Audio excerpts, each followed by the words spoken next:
Hello, and thanks for joining us for another Q&A Friday, a series where we chat about issues facing manufacturing companies in the world of Industry 4.0. I'm Jessica Vodden, a team member here at Mountain Point, and I'm joined by Andrew Reiser, our president and co-founder. Hey, Andrew. Hey, Jess.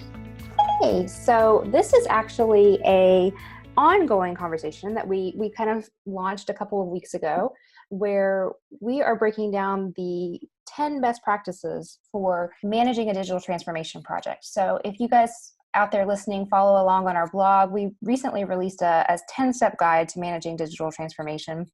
I got a lot of great feedback from a lot of you and follow-up questions. So we are breaking down each step of the 10 steps and having a more robust conversation about it, picking Andrew's brain and utilizing some of his experience to talk through these issues.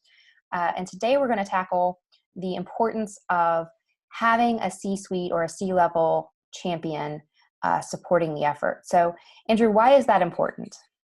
I think in any organization, having a strong leader and strong kind of set of C-suite champions and digital transformation is key, because everybody within the organization wants to know where the business is going, wants to know the transparency and the changes that are going to be made to keep the business thriving. So I think that top-down communication and leadership is absolutely necessary. Okay. And so if I'm somebody that is working in a company and I've decided that I'm going to make this my project, right? I'm going to take this on, I'm going to manage this and be that champion. What can I expect as I undertake this sort of project? What kind of time commitment, what do I need to be good at in order to make sure that the project is successful? I think the sarcastic but yet real answer is whatever you think it's going to be, triple it. So change is hard, change is difficult, and the amount of time that needs to be invested in these transformations needs to demand focus of the leadership, but also the key stakeholders within the organization that are helping drive this change as well. So I think it's really interesting over the past 5 to 10 years. If you look at all the different articles, it seems like every year they're identifying who the new C-suite champion is going to be and coming out with new terms for that. So it's the CEO's responsibility, or it's the CTOs, and then it becomes the CIOs, and then it's the CXO, and enter your letter that you want to replace for the middle initial of what they're describing. But the point being is that I think it's everybody's responsibility, and everybody needs to know their role in this. And ultimately, I think that starts with the top, right? So even within our own organization here at Mountain Point, we are constantly evolving and changing, and it falls on me to set those expectations, to set the vision, and to kind of circle back to the original statement. I've got to be focused, and I've got to realize, and I have realized, that it takes way more time and energy than what you anticipate, and the willingness to be able to be in the trenches and invest that amount of time is absolutely necessary. Right. So I think your point about, insert, the letter here is really characteristic of this concept, right? Because it touches every aspect of the business. And so, marketing is interested in moving to a omni-channel experience and a more automated series of pathways and funnels. The shop floor has modernized, and they want to integrate more fully with, supply chain and order fulfillment.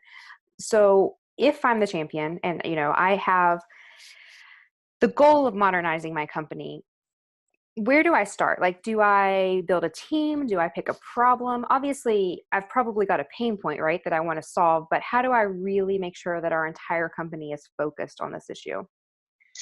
I think the beauty of the manufacturing space and kind of how this industry is evolving is that there are a plethora of pain points and opportunities that exist within organizations today.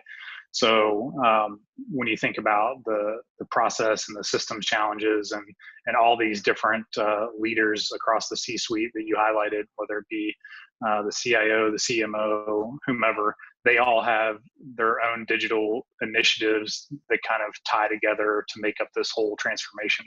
So I think it's whatever term you want to use, establishing an internal kind of steering committee, tiger team, but really getting alignment across each of those different verticals so that you're not doing these in a silo. which is also, I think, common in this space and in business in general, is that folks tend to go off and kind of take control and ownership of the things that they can control. And it's hard to step outside of those swim lanes. And I think for these transformations to be successful, everybody has to be willing to take part in it and realize that the objective isn't to continue in these silos and create more silos, but to get all the different departments and divisions talking and sharing their ideas and prioritizing those and setting those initiatives so that the business can continuously improve. Okay. So what about bringing in outside help? Is it valuable to have an external consultant or a team to kind of give that insight, or are homegrown initiatives typically more successful?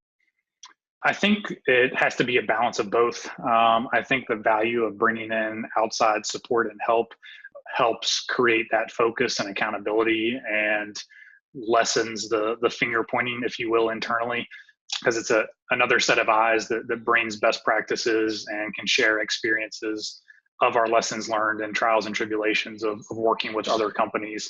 So I think that is extremely valuable in these transformation efforts. But there also has to be the internal kind of homegrown accountability of it as well. And I think balancing time across all those is what usually proves to be difficult. So again, you got to kind of tie back to making sure that the focus and time management of setting your priorities and evolving off of those is key to all this. Right. So it's not just hire somebody and then hand it over to them. Like it's really a collaborative process then. Absolutely. There's no silver bullet and there's no easy button to push. If it was easy, everybody would be doing it. So I think the challenges that are out there are absolutely are valid. And I think that it's a team effort across the board, internal, external, and really kind of approaching it holistically like that. Yep. And I know you and I have talked in the past about which projects are most sort of ripe for digital transformation. So if I'm looking to tackle my organization as a whole, should I start with the easiest project, the hardest project? Where do I begin? What we see is it usually falls somewhere in between. I think that it's easy to just say, oh, our problem is we need to have customer relationship management, because in order for us to improve and solve and make doing business with our customers better, we need to have a CRM in place. And I think that's fine, but I also think that the expectations around what that means and how that will actually transform the business sets the bar pretty low. On the flip side of it, undertaking an ERP and replacing your 30-year-old legacy ERP system is extremely painful, and nobody wants to jump right into these initiatives with the equivalent of like an open heart surgery. So I think that somewhere in between and really tackling a project that can show near immediate value is where to begin. Awesome. Yeah. And I think, this level of focus and really thinking through the various components of these initiatives is really important. And we mentioned, having a partner. I think that's key, because the awful truth, I've seen statistics recently estimating that about 70% of digital transformation projects fail, right? And that doesn't mean that you shouldn't take them on. But like you said, if it were easy, everybody would do it and, it would just happen. But you have to be very intentional about going into this. So any final advice for somebody who's considering launching this type of initiative to make sure that they beat the odds? Yeah, I think it's going into it with eyes wide open and knowing that it's going to be hard, it's going to be painful, and it's going to touch multiple aspects of the business, and the people aspect of it is probably going to be the most difficult. From a business process standpoint, business processes are easy, right? It's identifying how you're currently doing it and where you can improve and identifying that gap analysis. So you can go through those drills all day long. You can look at your ERP system or your systems of engagement and refine and tweak those all day long. But ultimately, you've got to be able to get your internal resources on board so that they see the value. But more importantly, your customers and whoever you're doing business with needs to reap the benefits of these changes, because that's ultimately kind of the way that this world is going. Like we talked about before, is customers are evolving and changing, and their expectations are changing. So these initiatives need to drive value back to that focus. Yep.